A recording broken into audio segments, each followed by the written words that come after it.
7. Duality and Consciousness. One of the 26 songs I attached to this project is called Automatic.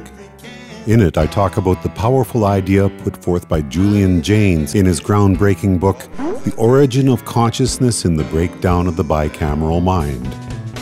Jaynes proposed that until about 3,000 years ago, humans lived their lives with their conscious and subconscious minds fully integrated.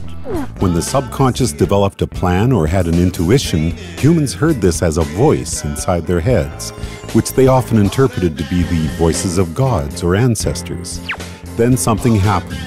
The narrator voice of the conscious mind assumed dominance, and the subconscious mind's processes became more submerged. Still, there are a great many activities which we perform better when we can quiet our narrator voice. Driving a car, hitting a golf ball, playing a musical instrument, or typing on a keyboard all go better when we can get our narrator voice to stop conducting traffic, saying, "Do this, now do that," and just let things flow. And yet, despite the advantages of this mode of operation, most of us have been taught to be suspicious of those moments when we stop narrating. We're told to stop daydreaming, get our minds back in the game, and so on. Most people are comfortable with the idea that there is some kind of duality to our consciousness. The difference between left brain, right brain approaches to processing the data coming in from our senses is well documented. And with this project, we've often talked about the me that is attached to the physical body and the other parts of our awareness that are more connected outside of space and time. Dr. Jill Bolt Taylor's book, My Stroke of Insight, is amazing to me because it blends these two ideas so beautifully. Is the right brain more connected to those larger patterns that are outside of our physical reality? Dr. Taylor provides a compelling personal narrative that tells us this is so, and the underlying instantaneous connections of the quantum world are very easy to tie to these ideas as well. Here again is where we get into these more metaphysical ideas. What I call me is much more than the collection of memories attached to my physical body. An instinct, intuition, inspiration, creativity, and the underlying processes of life itself are part of the gigantic patterns that exist outside of our physical reality.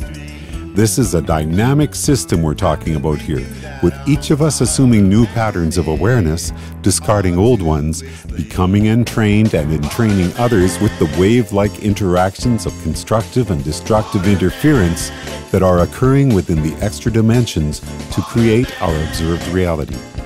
Is it possible for these patterns to exist completely separate from a physical body? Proponents of out-of-body experiences and lucid dreaming would say yes, and anyone with a sufficiently convincing supernatural story to tell will also be much more likely to accept this possibility. Anthony Peake's work puts a tighter focus on these ideas. In his 2008 book, The Daemon, he offers evidence that each of us have a left brain physical consciousness called the eidolon, and we each have a right brain metaphysical awareness called the daemon, which has the foreknowledge of what is to come and sometimes steers the physical body into better outcomes. In terms of Everett's many worlds and my approach to visualizing the dimensions, could this daemon be an awareness operating from the sixth-dimensional phase space of all possible outcomes for our universe, traveling from conception to death with each version of a unique individual as they physically navigate the possible world lines of their fifth-dimensional probability space? I had the pleasure of being interviewed on Anthony's show last year. Here's a link to that video. Next entry is called We Are All Quanta. I hope to see you then.